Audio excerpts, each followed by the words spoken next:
अस्सलाम वालेकुम। स्केलेटन को हम स्टडी कर रहे थे जिसमें हमने देखा था कि स्केलेटन को दो सेक्शंस में डिवाइड किया जाता है, एक एक्सियल स्केलेटन और दूसरा अपेंडिकुलर स्केलेटन। एक्सियल स्केलेटन हमारे स्केलेटन का सेंट्रल फ्रेमवर्क बनाता है जिसमें हमारे पास स्कल, वर्टेब्रल कॉलम और रिब्स आ जाते हैं और इन सब बोन्स को हमने स्टडी कर लिया है।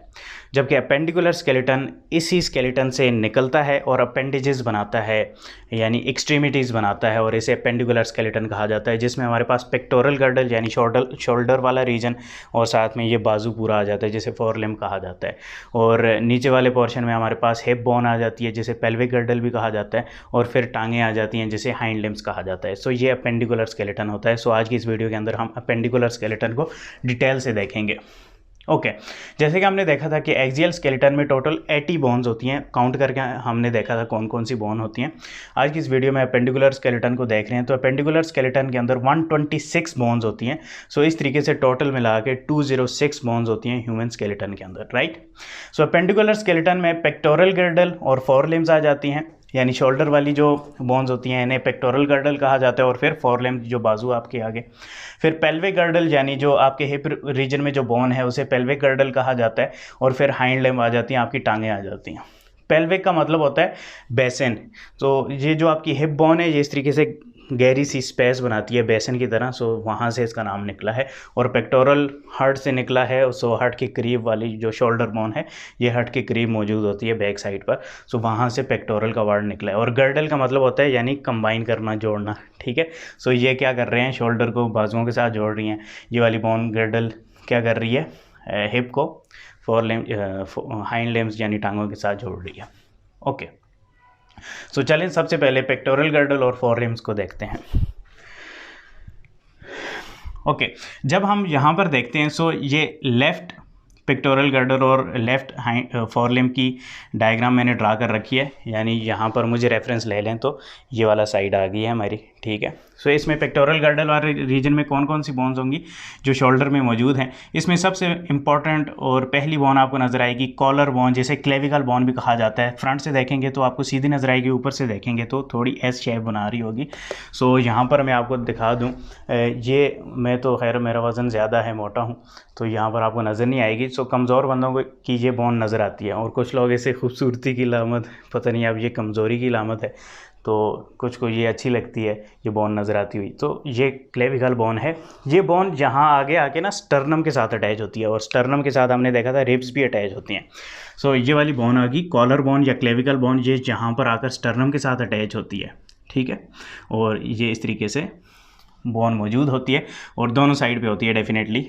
ये अपेंडिकुलर स्केलेटन जितनी बोन्स इस साइड पे होंगी लेफ्ट साइड पे, इतनी बोन्स राइट साइड पे होंगी, ठीक है। सो हम एक ही साइड को रेफरेंस बनाकर स्टडी कर रहे हैं। ओके ये कॉलर बोन आ गई, ये जहाँ सेंटर से स्टर्नम के साथ यानी एक्सियल स्केलेटन के साथ अटैच है। सो इस तरीके से कंप्लीट जो स्केलेटन होता है एक दूसरे के साथ अटैच होता है, ठीक है, और ताकि वज़न वगैरह शिफ्ट हो सके जब हम कोई एक्टिविटी परफॉर्म कर रहे हो, मूवमेंट कर रहे हो। ओके फिर ये जो नीचे आपको बड़ी सी ट्रायंगुलर शेप सी बोन नज़र आ रही है इसे स्केप्यूला कहा जाता है, ठीक है।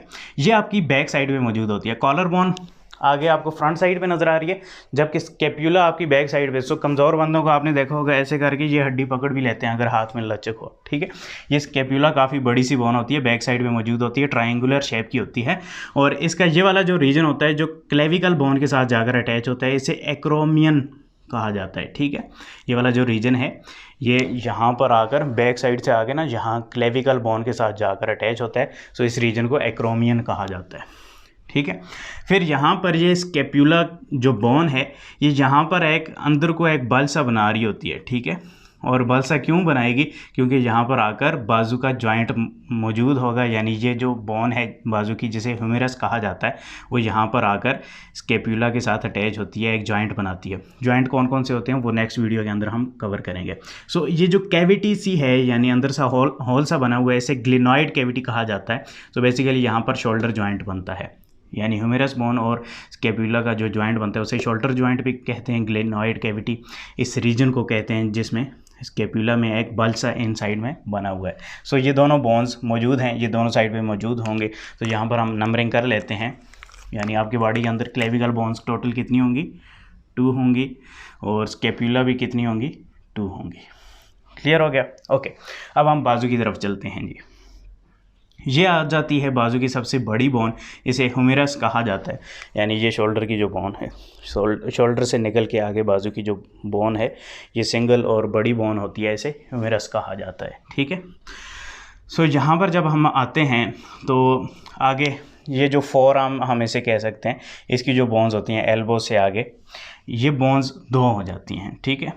एक होती है रेडियस, एक होती है अल्ना। रेडियस ये जो आपके थंब वाले रीजन की तरफ जो बोन बनी होती है ना, इसे रेडियस कहा जाता है। यहाँ से आपने याद रखना है ये थंब एरिया, ठीक है, इस रीजन को जो टच कर रही है बोन, उसे रेडियस कहा जाता है, और जो फिंगर वाली साइड पे बोन होती है उसे अल्ना कहा जाता है। क्लियर हो गया। सो ये दो बोन्स आ जाती हैं। सो ह्यूमेरस पे टोटल कितनी होंगी, दोनों साइड पे मौजूद होंगी, दो ये होंगी, दो ये होंगी, और अल्ना भी कितनी होंगी, दो। क्लियर हो गया। ओके। फिर जब हम कलाई वाले रीजन में आते हैं, रेस्ट वाले रीजन में आते हैं, तो यहाँ पर बहुत ज़्यादा बोन्स मौजूद होती हैं। टोटल 8 बोन्स होती हैं एक साइड पे। ठीक है। सो अगर दोनों साइड पे लगाएं तो ये टोटल 16 होती हैं।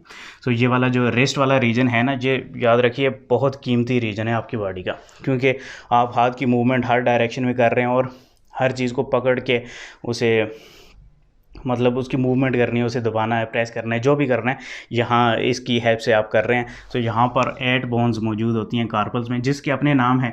सो उस तरफ में नहीं जाता क्योंकि यहाँ पर आइडेंटिफाई करना भी मुश्किल है हर एक बोन को। सो टोटल 8 कार्पल्स बोन्स मौजूद होती हैं आपके रिस्ट रीजन में, इस रीजन में, जिसकी वजह से आपके हैंड की मूवमेंट बड़ी आसानी से हो रही होती है। फिर वहाँ कार्पल से आगे आ जाते हैं जो आपका पाम वाला रीजन है, ये वाला जो रीजन आपको नज़र आ रहा है, इसमें मेटा कार्पल्स कुछ बोन्स होती हैं। कितनी होती हैं जी, ये होती हैं टोटल 5। ठीक है, यानी 1 2 3 4 5। सो टोटल ये कितनी होंगी, 10 होंगी। ठीक है। सो जब हम आगे जाते हैं फिर आपकी ये उंगलियां आ जाती हैं, जिन्हें फैलेंजेस कहा जाता है। सो उंगलियों के अंदर टोटल बोन्स होती हैं 14 एक साइड पे। ठीक है। सो अगर दोनों की हम मिला लें तो ये 28 बन जाती हैं। क्लियर हो गया। सो यहाँ पर फैलेंजेस को ज़रा जूम इन कर लेते हैं और देखते हैं। यानी ये जो एक उंगली है, लेट्स से इसे जूम इन कर लिया तो ये इस डायरेक्शन में मैंने बनाई हुई है। ठीक है, इस डायरेक्शन में देखेंगे। सो ये वाला जो रीजन है, ये बेसिकली यहाँ पर ये वाला रीजन है, ये वाला रीजन। ठीक है, इसे प्रॉक्सिमल फैलेंज का रीजन बोन कहा जाता है। ये आगे सेंटर वाला आ जाता है, ये वाला जो रीजन है। ठीक है, इसे मिडल फैलेंज बोन कहा जाता है। और फिर ये जो एंड वाला आ जाता है, इससे डिस्टल फैलेंज बोन कहा जाता है। ठीक है, ये वाला डिस्टल रीजन आ जाता है। सो सारी उंगलियों में ये 3 हैं। अगर हम अंगूठे की बात करें, थंब की बात करें, तो यहाँ पर ये 2 ही हैं, प्रॉक्सिमल एंड डिस्टल। मिडल वाला यहाँ पर स्किप होता है, जिसकी वजह से फैलेंजेस में टोटल 14 बोन्स होती हैं। यानी 5 हैं, 5 × 3 15 होनी चाहिए, जबकि थंब के अंदर 2 हैं, तो ये 14 आ जाती हैं। सो होपफुली पेक्टोरल गर्डल और फोर लिम्ब की सारी बोन्स की आपको समझ आ चुकी होगी। अब हम पेल्विक गर्डल और हाइंड लिम्ब्स को देखते हैं। ओके, अब हम पेल्विक गर्डल को देखते हैं और हाइंड लिम्ब्स को देखते हैं। पेल्विक गर्डल यानी जो हिप वाले रीजन में है, उस बोन को हिप और कॉक्सिल बोन कहा जाता है। सो पेल्विक गर्डल में एक ही बड़ी सी बोन होती है जिसे कॉक्सिल और हिप बोन कहा जाता है, जबकि पेक्टोरल गर्डल में 2 बोन्स होती हैं, कॉलर बोन एंड स्केप्यूला। ठीक है, यहाँ पर एक ही बोन होती है। उस बोन को फर्दर 3 सेक्शंस में डिवाइड किया गया है। ये माना जाता है कि कुछ 3 बोन्स के पार्ट से मिलकर बनी होती है ये बोन, लेकिन हम इसे काउंट एक ही करेंगे। ठीक है।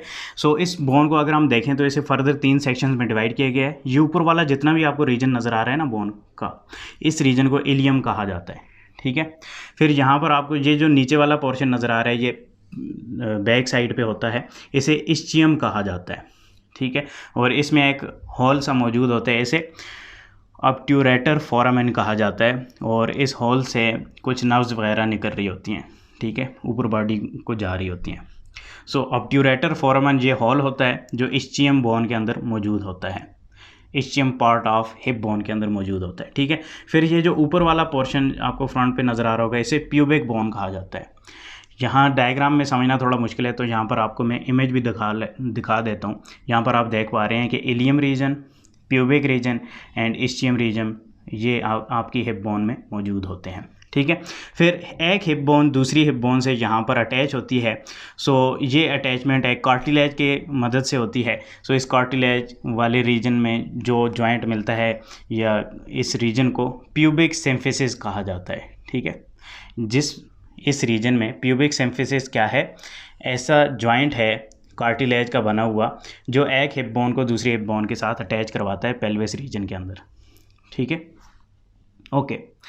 सो यहाँ पर हिप बोन के अंदर भी एक अंदर को घुसा हुआ बल्ज रीजन मौजूद होता है, कैविटी सी मौजूद होती है। जैसे यहाँ पर ग्लेनॉइड कैविटी थी, यहाँ पर भी एक कैविटी मौजूद होती है। इसे एसिटेबुलम कहा जाता है। ठीक है, एसिटेबुलम के साथ हमारी जो हिप में हाइंड लिम्ब में जाने वाली जो बोन है, सबसे बड़ी बोन है बॉडी की, फ्यूमर जैसे कहा जाता है, वो जॉइंट बनाती है।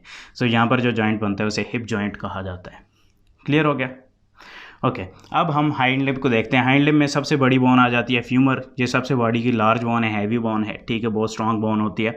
फिर जब हम आगे जाते हैं तो ये बोन जो हमारा नी है वहाँ पर जाकर दूसरी बोन्स के साथ जॉइंट बनाती है, जिसमें यहाँ सेंटर में आपको एक छोटी सी और बोन भी मिलती है फ्रंट साइड पे। तो अगर आपने कभी नोट किया होगा तो ये इस तरीके से मूव भी करती है। इसे पकड़ के अगर हम मूव करें तो ये मूव भी करती है। सो इस बोन को पेटेला कहा जाता है। ठीक है, फिर पेटेला के अलावा अगर हम आगे जाएं तो वहाँ जैसे कि फोर आर्म में 2 बोन्स थी, इसी तरीके से यहाँ पर भी 2 बोन्स मौजूद होती हैं लेग के रीजन में। इसमें ये जो पतली बोन होती है उसे फेब्यूला कहा जाता है, जो मोटी बोन होती है उसे टिबिया कहा जाता है। सो यहाँ पर आप डिफ्रेंशिएट कैसे करेंगे? जो मोटी होगी साइज़ के अंदर उसे टिबिया कहा जाता है, और जो पतली होगी उसे फेब्यूला कहा जाता है। ये फेब्यूला बेसिकली इस बोन के साथ अटैच नहीं होती, ये इसी टिबिया बोन के साथ दोनों साइड से अटैच होती है।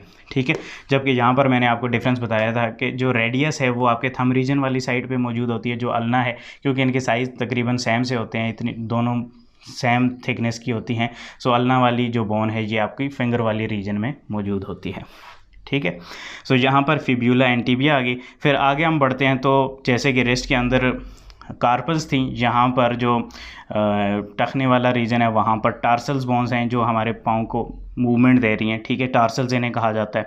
फिर आगे जाते हैं तो मेटाटार्सल्स आ जाती हैं उसी तरीके से जैसे कि मेटाकार्पल्स थी। फिर फेलेंजेस आ जाती हैं उसी तरीके से जैसे बाजुओं की फेलेंजेस मौजूद थी। सो यहाँ पर इनको नंबरिंग देते जाते हैं। सो ये जो कॉक्सल बोन है इसकी नंबरिंग भी कितनी है? 2 है। ठीक है, दोनों साइड पर मौजूद है।